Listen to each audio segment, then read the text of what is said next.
नमस्कार मंडळी, मी समीक्षा पिंपळकर। आज मी इकडे चिंचघर प्रभुवाडीत चालले।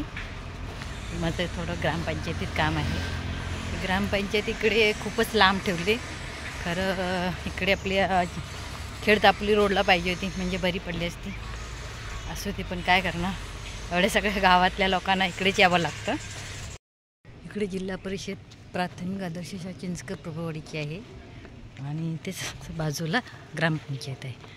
तर मी ग्रामपंचायत कार्यालयाला आले।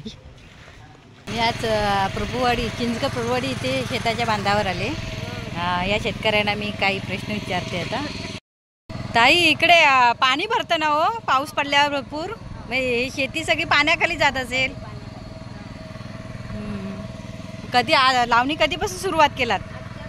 आजच्यापासून? बरं उशीर झाला तुमच्याला, पण तुमचं हे भात चांगलं मोठं आलंय ना? लंबा? हां, ते आव्हान आहे काय? ते पेरलेलं आहे आणि आपोआप रुजलंय। तुम्ही हे अवजारांनी नांगरताय, त्यांनी नांगरणी चांगलं नांगरलं जातं ना, पण ह्या यंत्राने एवढं चांगलं नांगरलं नाही जात। नांगरचं चांगलं।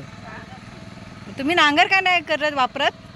नांगर होता आमचा, पण आता दिसत नव्हता ना पहिला ना। हां हां हां, धरायला कोण नाही धरायला। हा कामावर जातो ना। हा तुमचा मुलगा काय? हा आमचा मुलगा। अवजारांपेक्षा आपल्या नांगरने नांगरलेलं चांगलं असतं आणि त्यांनी मग लावणी करायला पण बरं आणि भात पण चांगला होतो ना। मग हा सगळं इकडे सगळीकडे हे पाणी भरलं जातं ना, सगळ्यांचे हे सगळ्यांच्या शेती पाण्याखाली जातात। लोकांचं भरपूर नुकसान होतं ना। पण ते पाणी भरल्यावर किती दिवस तुमचा संपर्क तुटतो इकडे याला, खेडला वगैरे? 2 दिवसात जातं। पण पाणी फुल भरतं ना सगळीकडे? तुमच्या घराकडे पण पाणी येतं? हो। तुम्ही सकाळी किती वाजता आलात?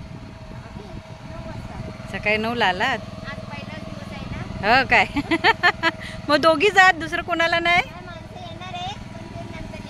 हो का? हां हां हां, ते मी बघितले ना, तुम्ही सगळे हे नांगरताय आणि आव्हान काढताय, तर मी म्हटलं विचारायला यावं। तुमचं का नांगर नाही काय? नांगर आहे। मग तुम्ही नांगरणी ह्याच्याने नांगरणी करत नाही? नांगरणी पण करतो। आता ट्रॅक्टर पाण्यात आहे ना। हां, तो बैल इकडे जास्त शिरत नाही आतमध्ये ना। हां काय? मग ट्रॅक्टर घेऊन आलो। मग ते नांगरपेक्षा नांगरची नांगरणी चांगली काय अवजारांनी? नांगर एक नंबर एक नंबर ना? काय हां, मग आता पाण्याचं आहे ना, हां हां हां, त्यासाठी। पण हे अवजाराचं कसं खाली खोलपर्यंत नाही गोपा पण नाही बुडत बघा, आहे ना? आणि ते नांगरणी केवढं पाय जातात आतमध्ये? पाहिजे तशी चिखल आपण पाडू शकतो। होय, आजपासून सुरुवात केलात ना? नाव काय तुमचं? माझं जीवन हरिश्चंद्र कडू कडू कडू। हो काय? आज मी पहिल्यांदाच प्रभुवाडी तिथे आली आहे शेतावरच्या याच्यावर। ग्रामपंचायतीत गेली होती, म्हटलं चला बघूया। तुमचं कुठलं गाव? माझं गाव दस्तुरी, पुढे पिंपळकर मंदिराच्या समोर, शाळेच्या बाजूला।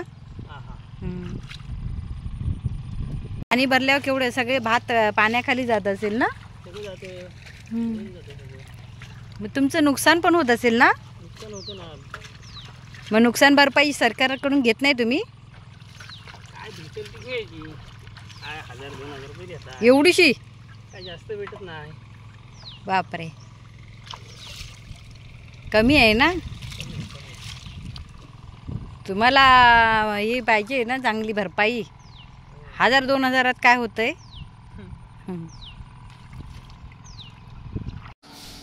नारंगी नदीला पूर आला की या प्रभुवाडीतील सर्व शेतकऱ्यांची शेती पाण्याखाली जाते आणि त्यामुळे त्यांचं खूप नुकसान होतं। आषाढी एकादशीच्या निमित्त पांडुरंगाच्या एक प्रार्थना आहे की शेतकऱ्यांच्या प्रयत्नाने यश दे। सरकारला एक निवेदन आहे, आमच्या कोकणात खेड चिंचघर गावात प्रभुवाडी तिकडे पाणी फुल भरलं जातं, तर ह्या शेतकऱ्यांना भरघोस भरपाई मिळावी। 1000 आणि 2000 काय होणार आहे? हे सगळी जागा, हे सगळं क्षेत्र पाण्याखाली गेल्यावर त्यांचं शेतीचं खूप नुकसान होतं, तर तुम्ही यांना भरपाई भरघोस द्यावी। शेतकऱ्यांना मी विचारते, त्यांचं मत तुम्ही ऐका आता। तुम्हाला काय बोलायचं बोला। होय ना. हां हां. मग तुम्हाला भरपाई मिळते ती कमी मिळते ना. आता तुम्ही किती थोडीशीच भेटते. मग तुम्ही काय बोलू शकता ना तुम्हाला काय भरपाई पाहिजे ती. मला फक्त जरा ॲक्सिडेंट बरा होईल. होईल ना. हां. जेवढेच नुकसान होते त्याच्या अर्ध्या पट्टीने तरी भरपाई द्यावी ना. 1000 आणि 2000 काय होणार आहे. हो तेच.